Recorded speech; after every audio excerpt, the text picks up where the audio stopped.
Well, a new book by national best-selling author David Trahair is giving a controversial look at personal finance. Joining us now with more is David Trahair. Thanks for coming in, David. Thanks for having me. It's a pleasure Mike. having you here as you tour and present this book. You're from Toronto. Yep. The book is called Cash Cows, Pigs, and Jackpots. Very interesting title. We'll get to that in just a moment here. But I know your focus is on cash flow. That's right. You know, when I originally started to think about writing this book, I thought about that old maxim that cash is king. And when you think about that, that's not really true. I mean, if you convert all your assets to cash, you make basically nothing on investing in GICs and things.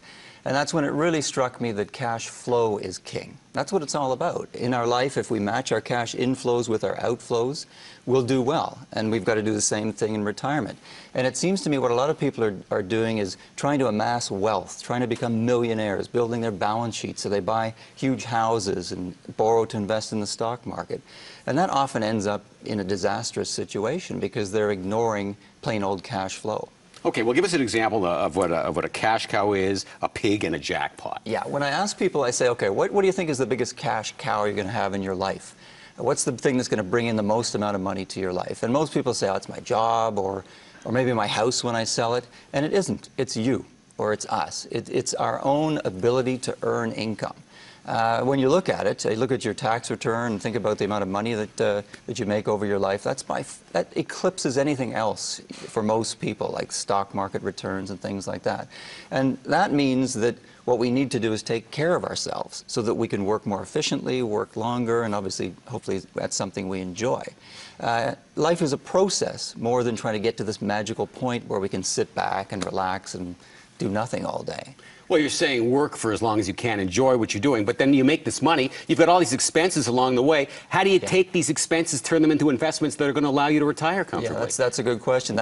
That's where the pigs come in.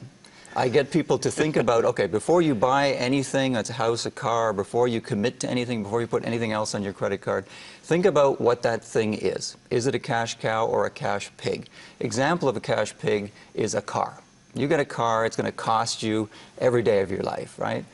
So cash is flowing out of your bank account. That doesn't mean it's a bad thing. It's just going to cost you a lot of money. And most people don't think about that. The jackpot is where there might be a potential jackpot at the end. So, for instance, a car is going to depreciate. It's not worth much at the end. A house is a cash pig each and every day that we live in it and try and maintain it with a potential for a jackpot. That's the thing about jackpots. They're usually potential. They might happen. So if you're lucky enough to buy a house, it appreciates, and you can sell it at the end, you win. You hit the jackpot. That might not happen, though. There's a risk. All you got to do is look to the United States to see that doesn't always work. Unfortunately, we're out of time. We could talk for an hour on this subject. It is so interesting and so necessary. We'll just wrap things up with a question that everybody has. When one retires, Canada pension, old age security, is that near enough to sustain you and your family? Well, a maximum old age security in Canada pension will give you about $18,000 a year. If that's enough, you know, a couple of $36,000 for a lot of people, that is enough. Canada Pension Plan is a solid plan. It's got a $160 billion surplus. We can rely on Canada Pension Plan. Old age security is there. They're changing the rules because old age security is a cash cow to us, but it's an absolute cash pig for the government because it costs them a lot of money to pay out.